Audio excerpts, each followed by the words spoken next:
Good morning, good afternoon, good evening, whatever it is, wherever you are. Hope you're all having a great day. Welcome back to my channel. This is Kevin with Bleeding Moon Exotics. If this is your first time here, go ahead and hit that like, subscribe button, and hit that notification bell so you know when I'm uploading new content. Now, today, we're going to be talking about a very important subject. It's a seasonal subject. Cue the intro.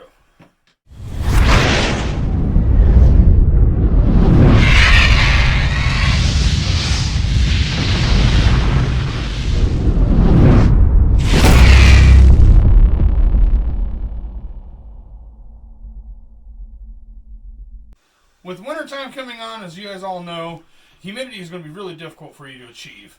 There are a few things that we can do about this, though. Alright?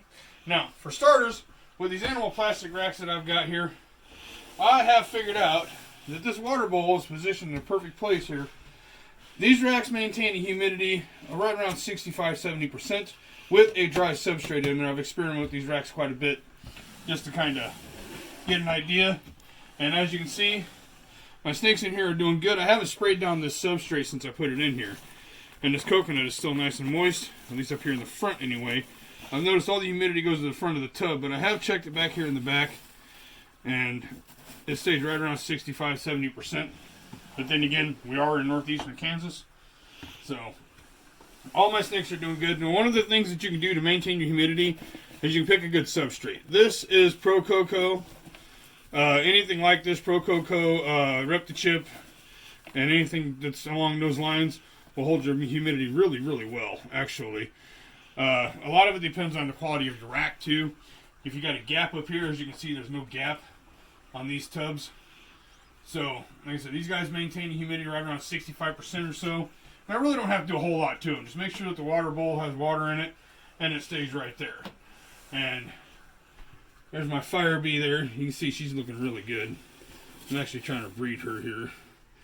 I'm going to shoot for a fire bee het clown female because she's going to Ozzy, my male clown.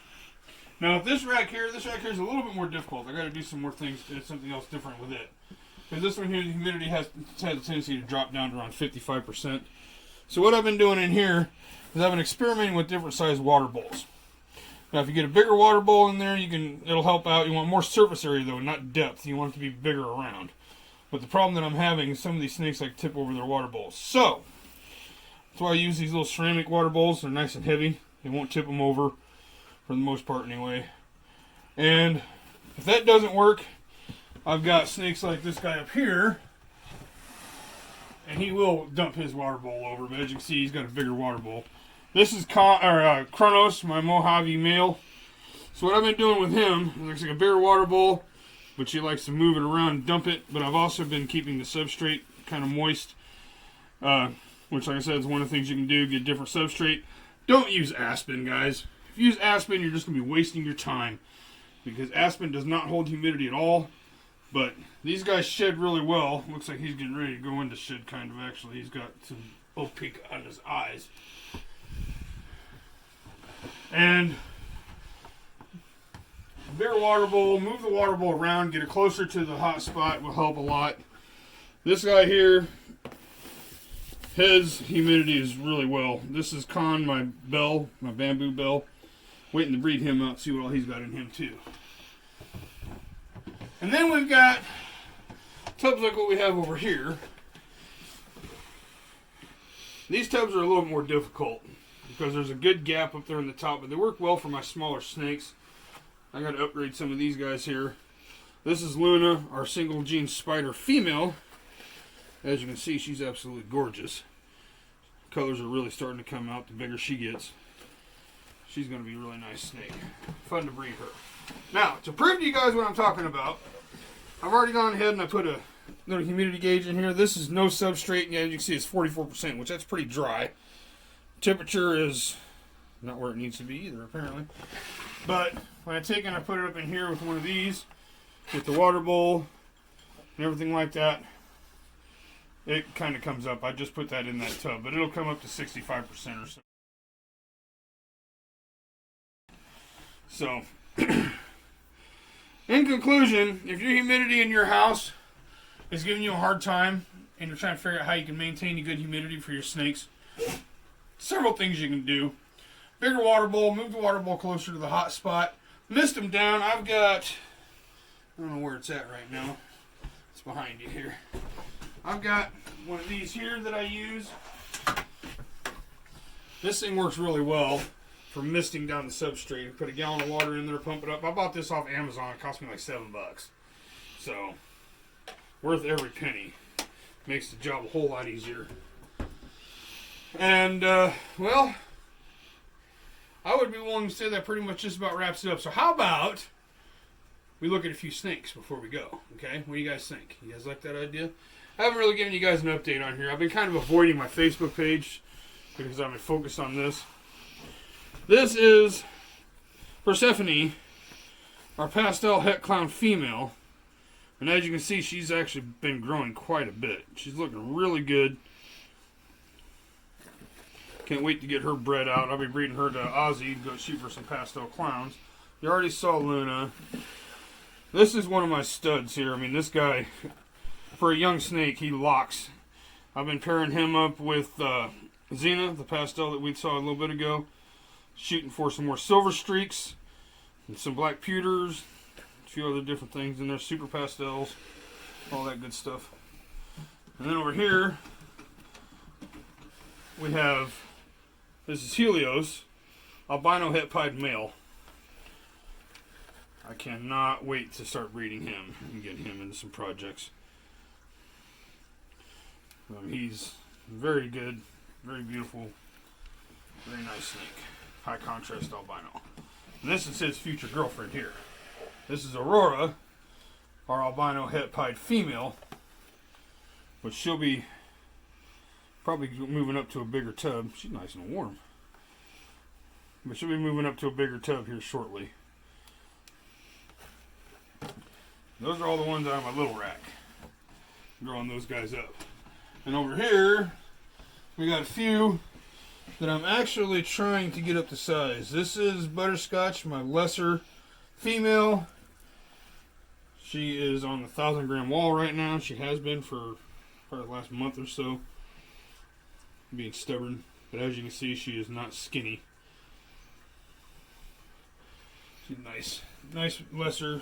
I picked her up for, I think I paid $100 for her, something like that. And in here, she destroyed her tub. Urates all over. I can clean that out. Yeah, this classic example right here, guys. See how that's all nice and moist down in there? But this is Pleiades, our Phantom Inchy female. Now, I bought her the same time that I bought Luna. They were about the same size when I got them. Just no comparison now. This girl got so big in the little 6-quart tubs that she couldn't really move around. She eats like a freight train. But I'm hoping to get her up to size so I can pair her up with that Belle later on this season. Get back in there. No, you can't come out.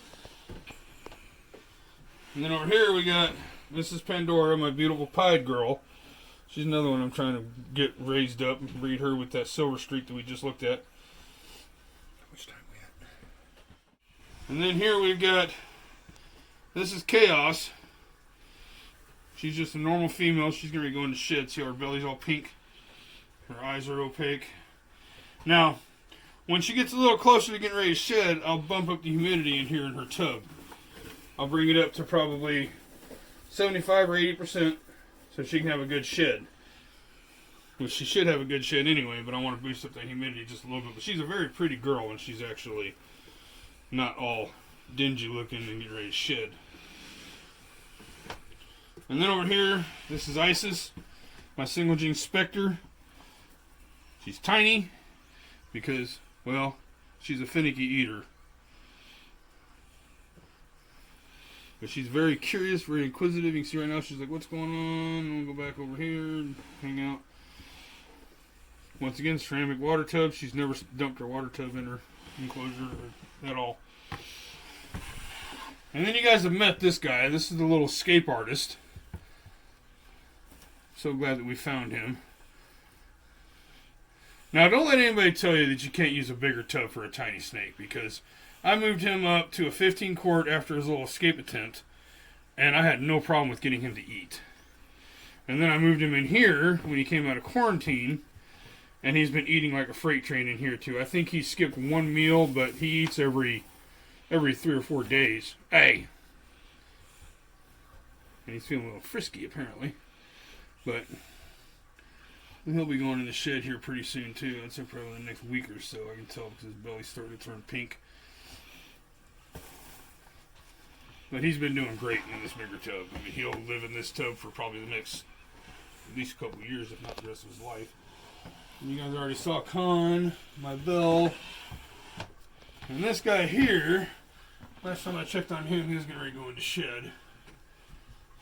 Yep, he's still getting ready to go in the shed. He's got the opaque on the eyes. But he's got a bigger water bowl in here than the little white ones. We'll probably be bumping up his humidity here in the next day or so. But the humidity in these racks are probably 65-70%. And they're nice and toasty. And then we got Kronos up here. You saw him earlier too. But he's my big breeder male, Mojave.